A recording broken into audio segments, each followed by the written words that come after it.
and Nana. They've always had this kind of flexibility between these two players, sometimes mid, sometimes carry. Kangaroo could be in trouble here. DC, they saw him come down, they got the ward out, and they saw the movements. They got the telekinesis and the initial stun.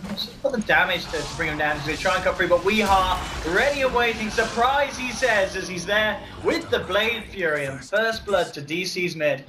That's a great way for the Jug to stun. Of course, with 40 seconds left to go, he'll have the Blade Fury back up for that defense, and almost certainly going to get the bounty run as well here, DC, for the Jug. That's a nice start. That's nifty. They may get the D ward as well. Haven't seen no sentry ward being placed just yet. No, they missed the first one. So first Radiant sentry missed. Doesn't look like they're going to plant a second one just yet. But either way, DC with the first blood on the mid lane is big. So he gets out. Magic stick, salve. Yeah, the stick again, that's perfect for Wii. And yeah, should have no trouble at all, indeed, in picking up this rune as well. But as you said, the names to watch here from WG. Mid lane Bristle, indeed, as you said, the safe lane Weaver. So switching up the roles that we saw in terms of what they played in game one, trying something a little bit different. And then so this mid lane matchup, Juggernaut versus Bristleback. How's it going to go, do you think? Probably better for the Jug now. He's got a stick. He's got a first blood advantage. Good old selfless Wii, only taking one tango from his support. Sort of nice guy. But yeah, this should be a matchup which he does just fine in with the stick. But Bristle, of course, is a hero that kind of gets scary once he has that level 5 to 7 stage. Gets an item like a Treads or an early Vanguard. You're not looking to win your lane as a Bristle in these 1v1 mids. You're just looking to get solo XP and the fast kind of core item on yourself. Top lane as well, Moon. Getting aggressive here onto the supports of WG and X Nova. Takes a fair bit of a punch from this Nyx. There's nothing Cora can do to zone the Nyx with Stout, Tango, Salve, and Mango. This Nyx is more than the right here. And he's got the TP scroll, so if they really dive him hard and commit a ton of spells and whatnot, he can just TP on them. Got down bottom, trying to make a bit of a movement there. Crusher and Kangaroo holding Misery back, but they're actually not interested in the Slardar. They're seeing if they can get the ES. Saxa willing to commit for a grab there. They're just keeping the space for Resolution to find the farm on this bottom lane. And the really nice thing about the lane step is DC don't even have to camp Ogre mid. The Jug does just fine 1v1. I mean, CS-wise, he's slightly behind right now, but I think we're going to see him do just fine. He's got all the stick charges in the world. He can Blade Fury Death to farm. That Ogre's actually going to help out bottom. He wants to secure the safe lane because Morph's like the key hero when you look at their draft and how they want to win. It's going to be with a farm Morph. Yeah, lanes at the moment certainly looking to be going in the favour of DC. Moon, I'm really just messing around with the pull. As we said, Nova trying to do his best to harass him, but really very little he can do with this before he gets the level. You know, once he gets maybe the man leak and such, he can try, but then he's got to worry about the spike characters, and Moon, we can expect him to play around that. Do absolutely A-okay. Mid lane's gone surprisingly well for Nana, like just being able to Quill Spray through the Blade Fury. Like you can't Blade Fury if you get, like often you get like half HP or down to a third HP, you just Blade Fury and then run away as it's about to end, but the Quill Spray is being physical, go through it. So Nana's had a Boots bottle already. Yeah. He's really doing quite alright just by spamming Quills. He doesn't care about giving Wii the stick charges, but now it's a 1, so now it's not 10 charges, you get up to 17, you can be more efficient. Oh, bottom lane as well, Saxon. In a little bit of a spot of power. Alpha and Kangaroo trying to move in. The backup is there from Resolution and Misery, but then they've actually managed to turn it around. They've taken not just one, but both of the heroes down. Yikes. Oi, oi, oi, Saxa walks it off. Once you roll in, you're fully committed mid lane. Nana with this 15 HP solo kill. Brings down the Jug. That's Nana's probably just like, all right, team, stop feeding bottom lane. I've got this. I'm winning mid. Calculated, yeah, sure. And Earth Spirit's going to TP in, refill his bottle. Nicely played. Nana's going to be back up, ready and fighting shape soon enough. And yeah, he's actually started winning mid. I didn't really know what to expect with this Jug versus Bristle. I thought Jug would be fine and they just trade farm, but it seems like Bristle is actually just going to win. I mean, maybe that's the thing as well. Maybe we didn't know what to expect mid. He's probably not used to playing up against the Bristle in the mid lane. In my mind, I'm thinking Jug, Agi hero, pretty good base armor, pretty good like 6 armor in general, should be pretty good at negating full damage, but I mean, it was quite some patches ago where the damage block from Poor Man's Shield doesn't block stuff like Quill Spray anymore, so yeah, it seems like the nice thing about mid lane is you're always going to be able to stack lots of Quills because you don't want to run away like far from, the lanes are so close to each other, the two towers, that it's easy to get high stacks up, and that's where Wii is getting kind of bullied here. Down bottom, Saxa, He's only just gone and cliff Kangaroo. So Yeah, Kangaroo. Things getting even rougher. Yeah. In the bottom lane at least. The mid lane's going fine. The top lane, it's going all right. Like Ajit's He's farming. But... Zax has got a DD as well now. So he doesn't have. He popped the Sentry Ward down for that initial bit of vision you get when you first plant it, but they haven't got anything to see Kangaroo further. Bloodlusted Rubik with DD. Oh, it's your worst nightmare. He's just pulling up it. What is this? They're sending TPs down. They're like, guys, we got a Rubik here with DD and Bloodlust. Oh, it was getting off the cliff, but yeah. Oh, okay. Oh, he's back. He's pulled in. Not the Bloodlusted Rubik. Still there. No. Oh, it's all too much here for WG. They're only going to lose both of the heroes. It's another 2 kills. God. For Rezo. DD. Stacks are just loving his life here at the moment on the bottom lane. Yeah, this lane doesn't get much worse. Maybe you lose your tower, it does get worse. But mid lane, as you said, is fine for Nana. Top lane as well in terms of farm. We're looking at RG. He's doing alright in the CS. He's not quite where Resolution is, but it's still good news. But I guess obviously the real trade-off is the fact that Moon, he's doing fine on his off lane, whereas the off lane for WG is where it's all falling apart really. Yeah. And you kind of see the CS is actually, or mid's going fine for we. Other than the death, he was pretty much even on CS. It's a kind of lane where you just trade farm. And we'll see we hit level 6 soon. Not that he's going to have kill potential with his Omni Slash too much without a friend, because level 6 Bristle has a 1000 HP with the treads, so just cost-effective hit points. Nana wants to make sure we can't really kill him off with an Omni Slash. He actually didn't level Omni Slash. Oh, he's saving it. Yeah, we go. He levels him now. He could be in trouble. He's not. He's got 12-1 charges. It's calling him back up. That's great, stacking up. Yeah, not going to even go for the lift. You pull him in, you're basically pulling him in to get more core stacks, and the damage was not going to be there from an Omni Slash, I believe. What kind of build do you think we're going to see from the mid Bristol? Are we going to see those kind of auras, or is he going to go for more of a right-click kind of... I want to say he almost needs to play a bit more DPSing, but probably wants the Vanguard on the way. Vanguard into SMY. Ooh, nice stun. Catching him out mid-roll there. He's going to go for the TP, but it's going to happen. Stacks up with the telekinesis and the zap to the back. There's DC and yet another kill down towards this bottom half of the map, where again it's this sort of side lane that we saw WG Unity faltering in the early game in game 1, and it seems to be happening again here in game 2. Yeah, this bottom lane's just been a disaster. One of those things where you're like, in hindsight, you should have just jungled the Slaughter, give him an Iron Talon, and he could be level 5 right now. You've lost your tower anyway, so he could have just been straight up jungling, and this lane would be going much better, but... They wanted to contest the lane, but the big decision from DC was leaving the Ogre there. They had the Ogre there to make sure the bottom lane was won, and once you see that Ogre there, WG just didn't have the ability to contest. Earth Spirit's still just level 2, Slaughter level 4 only, doesn't even have boots. This is an absolutely terrible start for the bottom laners. We'll see what Nana can do. He's going to have to be one of those players that kind of gets involved. And we're going to see him get a good kind of leg up as well, because the Ancients have started to be stacked. I imagine you are giving that to the Bristol, who's the only one that really can clear him, of course, this side. Yep. So then it's just going to be, a question what he does. As you said, what Vanguard first. And that's experience more than anything. Like, the farm is really nice for Bristle and all, but that's a hero that can get all the farm in the world, but get ignored because you don't have the best chase. And look at this up top. They want to try and get Arjit. They need to get a setup stun, though. Saxa and Misery are there. Misery's going to be... He might still be in the night vision, in fact, and it looks like it doesn't matter as Moon able to close the gap. They've got not quite enough chain stuns, though, as Arjit's able to survive with the time lapse, and now they're just going to turn a fight into DC. The cross-ring Kangaroo coming out onto Moon, and they'll end up punishing the Nyx Assassin, and they may even get more as Arfu rolls across, looking to block up. Saxa has the stun. They'll turn around with a Fate Pop, but they're ready to dive in deep as Arjit closes in onto the Ruby. Just needs to get the right, he doesn't even need the right click. The blast comes through from X-Nova, and WG Unity able to turn around that play very, very nicely. It wasn't quite enough to bring down Arjit there with that control. That's one of those plays where it's just miscalculation. DC thought they had the damage, they did the math in their head as a 3-man unit between Saxka, Misery, and Moon. No one said, hey, we don't have enough damage. Probably at least 1 or 2 of them would have said, we can get this kill, and all you need was one of those 3 players to say, we don't have the damage, let's not do it. And I guess the call from Misery, the captain, said we can, or whoever said we can, and they did. They changed it pretty well. The lift perhaps slightly overlapped with the Fire Blast, but it didn't even really look like that was the problem. The Weaver is too tanky. We are in a bit of space as Nana headed out around the lane, so they went down towards the bottom. And one more stack of the Ancients. is what he's going to go for. He's gone back for a cloak, so just casual bit booster. Okay.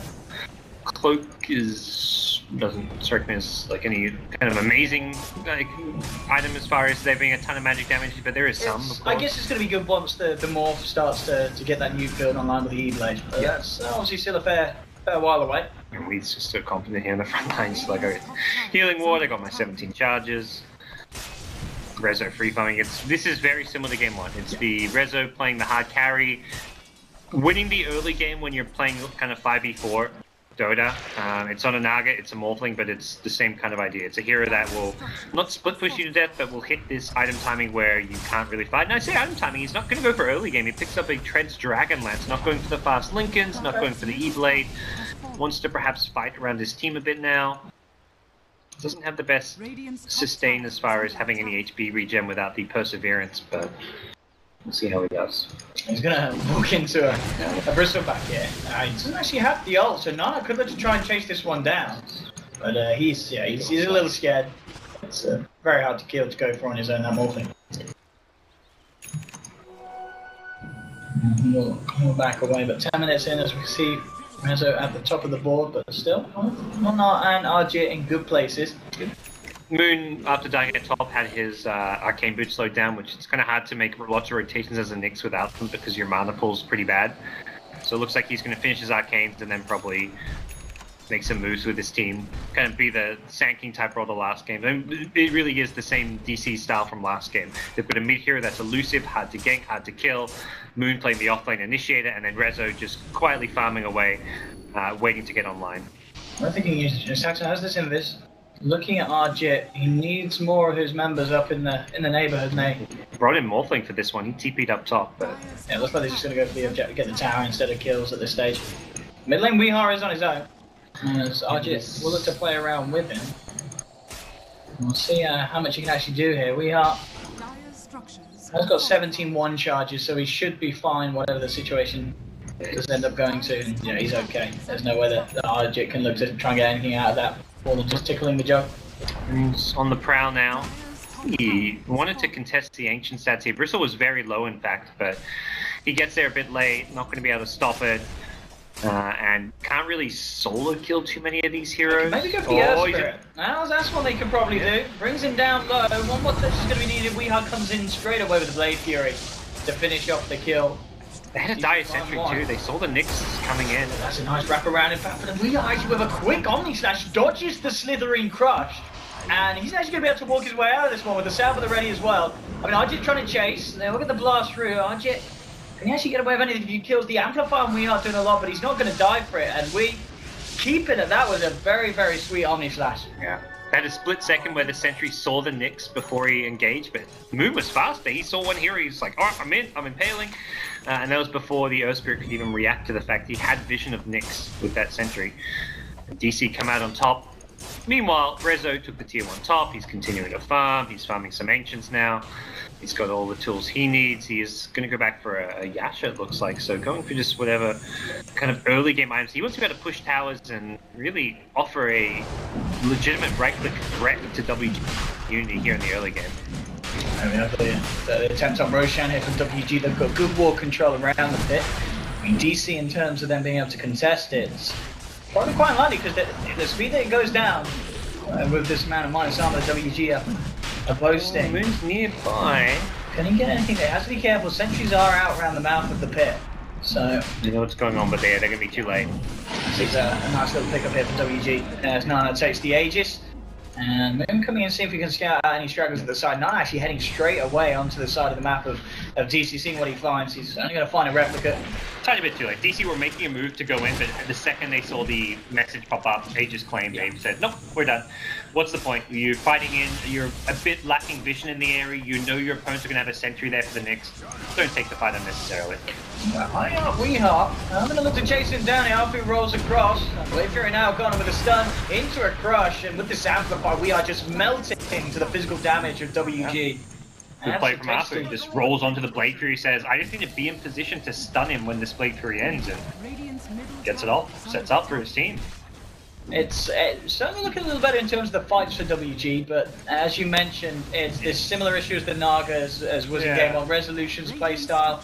and the hero that he's on it's scary if you let it get this far. It's one of those things where it's less scary when he's not going for that Lincoln's E-Blade timing though. Like you see him go for these fighting items, you're like, well, he wants to be relevant now, but he's not feeling all that relevant. He's 203, but those were what 4 of those 5 I want to say were from the laning stage as far as his involvement goes. So you're not looking at the morph and thinking, oh, he's going to get the Mad Star, then we're going to be in trouble. It's not an item that it's a decent item, but it's not like a game-changing item like the E-Blade pickup. Trying to jump in. Arthur's going to get an Omni Slash to the face there as he attempts some sort of a roll in, but quick reaction from DC is cut down onto the Spirit. A little bit of a strange play there from the Esper trying to commit for a fight that close to the tier 1. I guess just didn't quite expect there to be that much of a backup there. It's a hard game. Earthspirit's under a lot of pressure to make the plays and initiate. Slider still doesn't have Blink, so basically it's up to Earthspirit to put himself in these dangerous positions to initiate and set up fights for his team. That's all lane. Kangaroo could be in trouble. They've got the Shukuchi and the Telekinesis. They got the damage to do it. Yes, they do. Kangaroo, he tried to turn around with the crush to hold them back. Yeah, Blink getting slowed down even more. That's the really key item for WG Unity as far as their mid-game goes, and they're not getting it. It's also just going to be a question, of course, how much they can fight around Nana with his crystal, how much they can utilize his pretty hard. He's incredibly hard to take down. Vanguard and Pipe of Insight. He's unkillable. Yeah, that's not really a problem if you're DC. You look at his bristle, like he's unkillable. So what? How do you use this if you're Warriors again? You can force towers, but that's where this morph build's really good, because if WG 5-man and force towers, you've got a morph build that threatens to split push better. Like the Lincoln's build, you're going to split push, but you're not really threatening buildings as fast. But a Dragonlance Yasha build, that can break buildings much quicker. So basically he's reacting to the fact there's a bristle in the game. It's like, well, he's going to try and they're going to try and 5-man. I'm going to try and threaten their buildings by going for a different build. So WG, yeah, again, it's 5-man around the bristle. They're hovering around top, but immediately we see the response at bottom from Rezo, and that's where Arjet, it's kind of his role to deal with this Morphling split push. He can't really kill the Morph by any means, but he can at least try and stop. So they're trying to find Saxa, but he Shikuchi's up to the high ground, and he's well and truly duped them. Bottom, Arjet and Rezo are fighting. No one's gonna kill any. I don't know that I say that it's like a Weaver versus Morph who actually kills either.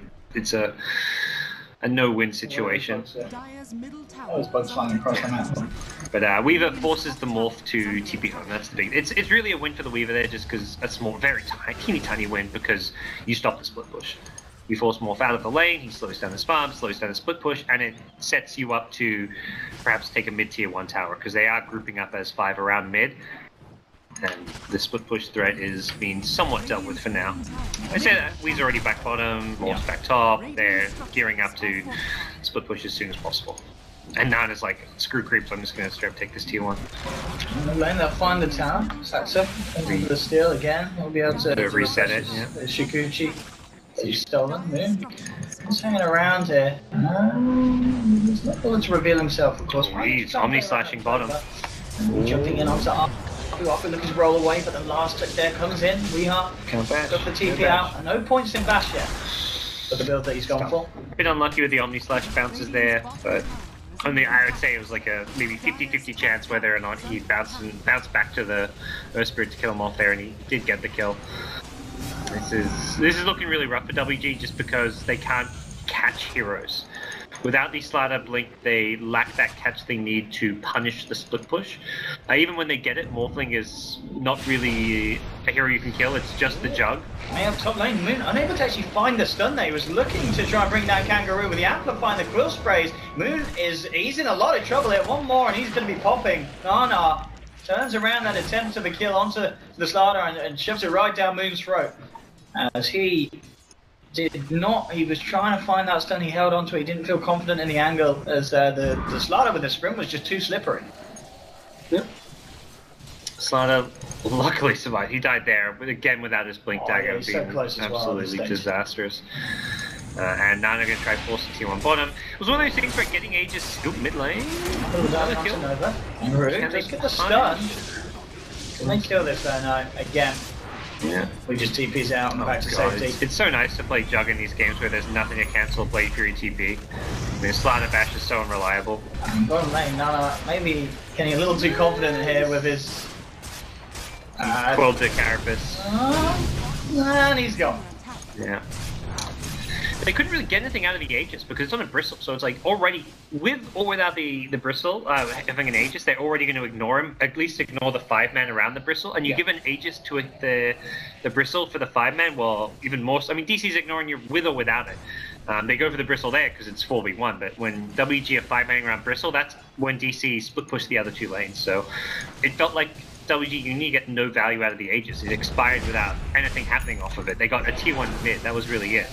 On top, making it go onto Rezo, but of course now with the Mansa style done, it's very hard for Arpu to get anything done against this man. Resolution just zips in, gets the tower as well on the way out. Yep, easy. He's having an incredibly textbook game here. As you said, 3-0-4, he's not been fighting, but that's not necessarily what he's needed to do. It's just the split push, the finding these towers, finding this farm, and it is looking like a very good place for DC to be in with this Morphling. So WG, they have this monster, they have this kind of team fight, but it's hard to utilize against the way that the Rezo's playing. Yeah, it's not a massive lead for DC in terms of gold numbers, but taking into consideration the draft and WG Uni looking to do better in the early to mid game, Bristle, a hero that's going to fall off naturally the longer the game goes, WG are in trouble. We're looking for Saxa here, but he's with the stolen Shikuchi, he's just wasting their time. There's a lot of resources being used by WG to try and find this kill, but they're not getting it. As he just TP's straight out. Yep. And meanwhile, top lane. Too. Yeah. And Rezo's split pushing on 450 HP, and that's not with all Agi, that's missing HP. So they'll trade it for a tier 1 bottom, but realistically, every time there's these trades happening, DC are getting the better end of the exchanges. Nana with his build, trying to transcend into some sort of punch as he is working on the Sanji Nasha. That's going to be the next thing around the corner for him. But it's just the itemization from DC as well, getting scarier and scarier on top of the Mansa started to be from Weeha. He's now got a Shadow Blade, an interesting pickup on the Jug, but I mean, I guess with this, it's just where he's going to look for those backliners to quickly jump down and at the start of the fights try and take down and control the Earth Spirit before they get a jump onto him. See what if WG can get this sort of a jump that they need, because they're moving down the mid lane. Misery is there alongside Saxa, but again Saxa with the stolen Shikuchi going to be incredibly elusive, but now good crush from Kangaroo. Catches both out. They should be able to get both of these kills here, WG, and that is exactly what they need. Plays like this, setting up for 2 tasty kills. Kangaroo. They're geared to at least get the tier 2 mid because no split push threat yet at top or bottom. But as soon as you see those 2 kills happen, Rezo makes the move towards that top lane, recognizing that he needs to threaten the high ground at top of the tier 3 to help delay the push at mid, try and deter a high ground attempt from WG, but WG Unity seem to be ahead of the game. They are fast enough in this mid lane that they could theoretically force a high ground. Yeah, they've got good pressure. They push fairly slow without a deso, but it's one of those things where you get so few opportunities to push without the threat of the split push, and that split push is coming too slow that you probably feel like you can go for this. Yeah. And they need to as well. They jump immediately in onto Moon. Moon's going to be popped. He's got no buyback. This is the pace that they need, because obviously with the Shadow Blade into Silver Age build that Weeha's going for, once that Silver Age is out, Nana's game it's sort of ruined. If you get the touch on the Bristle, he's going to melt very, very quickly. As you said, WG getting that good kill, a lot of pressure onto the tier 3. Morph's split push will slow down now that Slaughter's TP'd back, and I think the call is to full retreat here, but Wee's chasing with the Shadow Blade for a back at mid. And with the Omni Slash jumping in the Blade Fury follow-up, Nana could be in trouble, finally drops. It's not the only one that Weeha was able to take down as well with that play. A good crush, potential turnaround with the Amplify out. Can they actually find anything in return? That's the question. No, they can't. Saxa with a quick Fate Bolt to the back on top of Slaughter, and indeed, Resolution. He is playing, a solo game here, really. Yeah, the Slaughter TP back to stop the Morph split push, but then got recalled in. They thought Morph was out. It was probably the Slaughter saying like, okay, Morph isn't split pushing anymore. We're good. But then he's stuck around. Rezo. And they can't get, he's got Mansa. So, he's fine. They can chase him, but yeah, he's got too much HP. There's no way they kill him, and his illusions are almost killing Arthur as well. They won't, but it's kind of Oh dear. I mean, Resolution has had two great games here, and this game, there's been more kind of positives from WG than Game 1 had. but the overall image is very much that DC are on their way to victory here. Yeah, DC will get themselves an Aegis now. They finished a Skadi on Morphling. Oh my goodness, 24 minutes in. Yep, it's true. That was a really like a signs of life from WG when they went for the high ground push, but it was a really good job capitalizing on the fact, okay, they got those 2 kills. You could see what they can make happen with the Slider Blink, but this Slider Blink came very late this game, and that's really been the biggest hindrance for WG Unity to execute their overall game plan. And it was such a great timing to find those kills because they were almost able to go high ground without the split push kicking in. But I mean, Resolution split pushed faster than 5 WG heroes pushed. And that's it done now for Weehaw. He's got the silver edge. So Nana has to be so careful about taking that first touch in the fight. Otherwise he's going to melt. Already Moon trying to initiate Resolution with the follow-up burst. Bringing down the Earth Spirit. Nana is in the center of it all as well. They're only going to try and drain Rezo's mana, but it's not going to work. And there's Weehaw comes in, chops down the Bristle. Immediate buyback from Nana. It's a stolen amp damage too. That did a huge amount of physical onto Nana because of that. Kangaroo. He jumped in with the crush. Will play with his life. That's not going to achieve too much. And yeah, this could all fall apart. We've got another silver edge. Oof. Nana has to be careful. Really doesn't want to take that touch from the blade of the Juggernaut. Yeah. And the push is coming out from DC, and as we saw, if Resolution was able to take Rax on his own up top, the full 5-man push it's going to be even quicker. What can WG do to stop it? Oh, that's a silver edge. Oh, into the Omni Slash as well. Can he survive this? They're spreading out the Omni Slash skunks, and it looks like Nana will manage to survive through this. Keep the team alive. 10 seconds and the Slardar will be back up, so WG with a good hold to start with. DC, they've got Weehaw and Resolution back on towards the tier 3. Roll in, and immediate stun and goes into the spike carapace. Oh, he did. He wasn't up. I don't know what he's doing. I thought he was rolling into ulti, but then I was like, oh no, he's just rolling. He's just rolling in.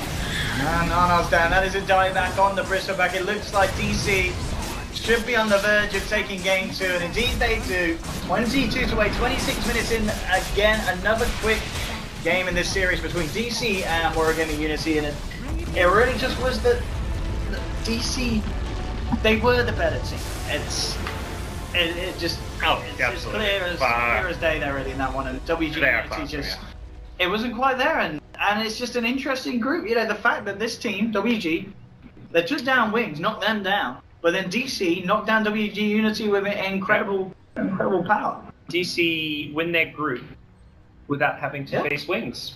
They probably came into this group like they're probably doing research on Wings. Yeah. They had LGD FY, which they're like, that's a tough series we could lose, and then they're thinking, even if we win that, we're gonna versus Wings. Like, man, we got 2 tough matches, but they had a 2-0 very close win over FY, and then here they are with like WG Unity, and they're like, oh, we just won our group, we got first.